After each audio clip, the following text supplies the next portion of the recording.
to say over. I don't have all the weight that I have that I want to get back, but I still believe that God ain't through healing my body. So I'm like Job. I lift my hand and say, I worship you because I know my Redeemer lives.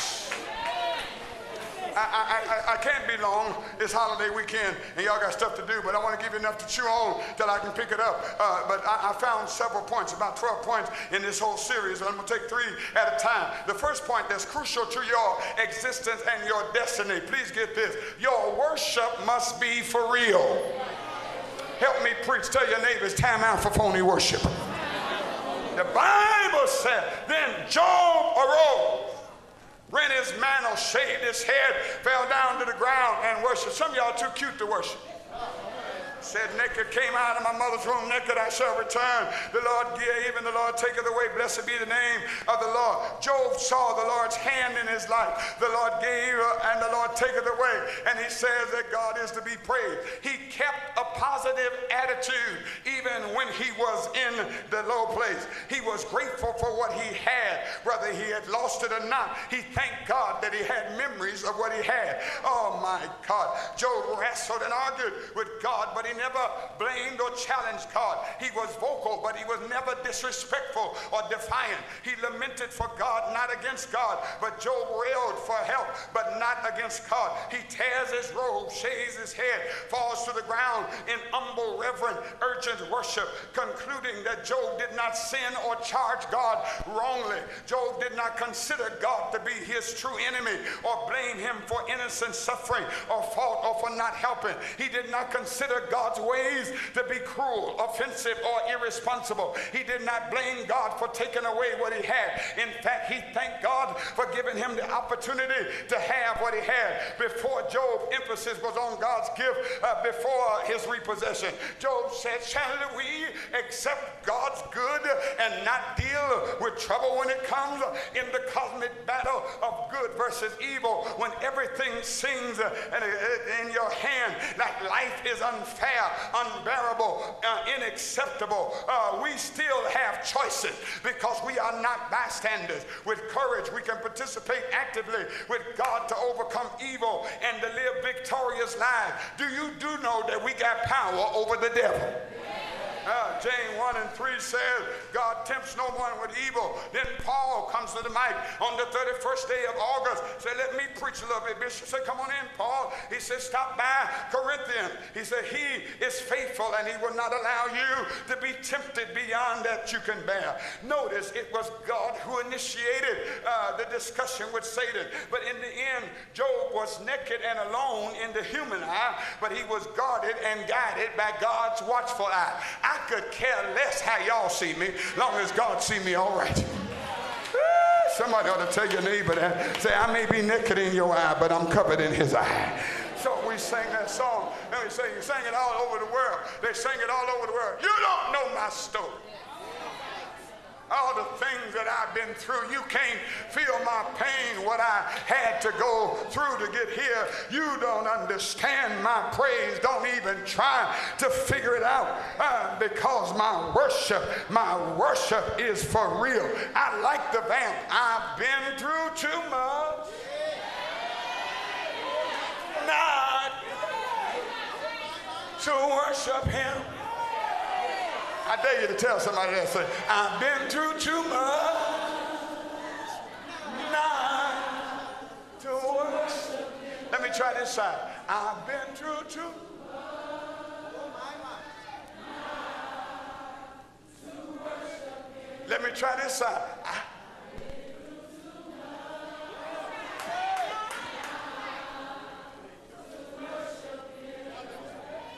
I've been through too much.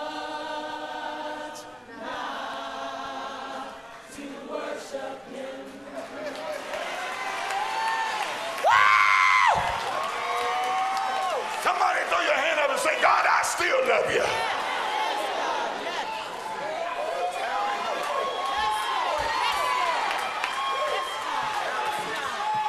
Tearing of the clothes, the mantle was only acceptance. I don't care how saved you are, you have days of frustration. Days when you're grieving and you're saying, God, where are you? Shaving of the head was preparation to go into prayer and to purify yourself before the Lord. The falling on the ground was to show humility, because God can't use a proud spirit to worship him and him only. I'm sorry to be the bearer of bad news on the last day of August, but sometimes what we do is not real worship. It's not real worship because we spend more time doing other stuff than worshiping. You spend more time fixing your face than you did preparing for worship.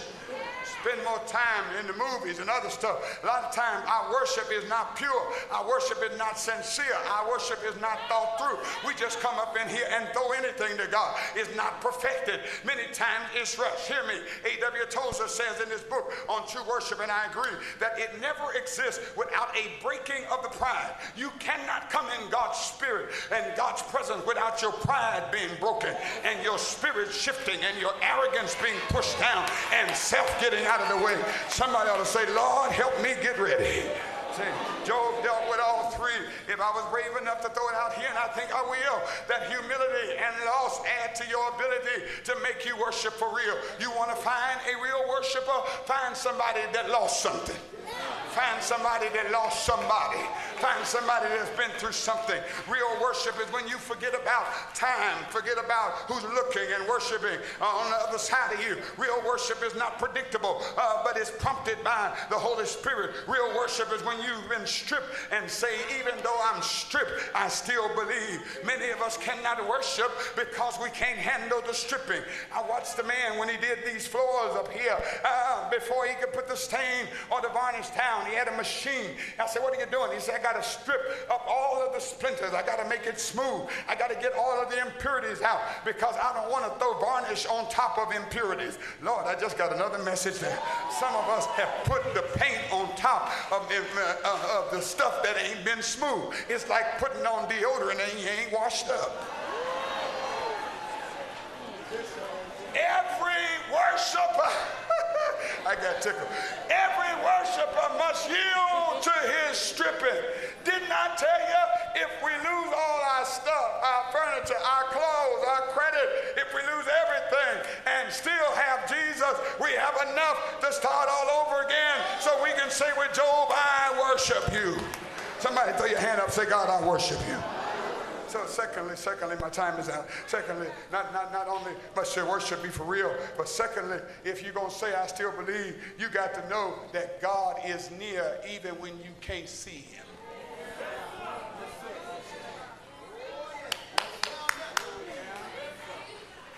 God is close to you even when you can't see him. There's never a time that God is not looking at you or looking out for you. Then please understand, I know you had some rough time, but you can never fall beneath the grips of God's grace. That's why the old folk call grace amazing. To the saints and visitors here, you need to know that God's got his eyes on us 24/7. All the stuff that's going on is good news for me to know that God's still looking out for me. Help me preach. Tell somebody I got God's attention. Hey, Job says, so naked came I in the world, naked I will return, because God ain't stopped looking at me. I told y'all the other Sunday, we're not going to buy into the world system. There is no recession for the kingdom.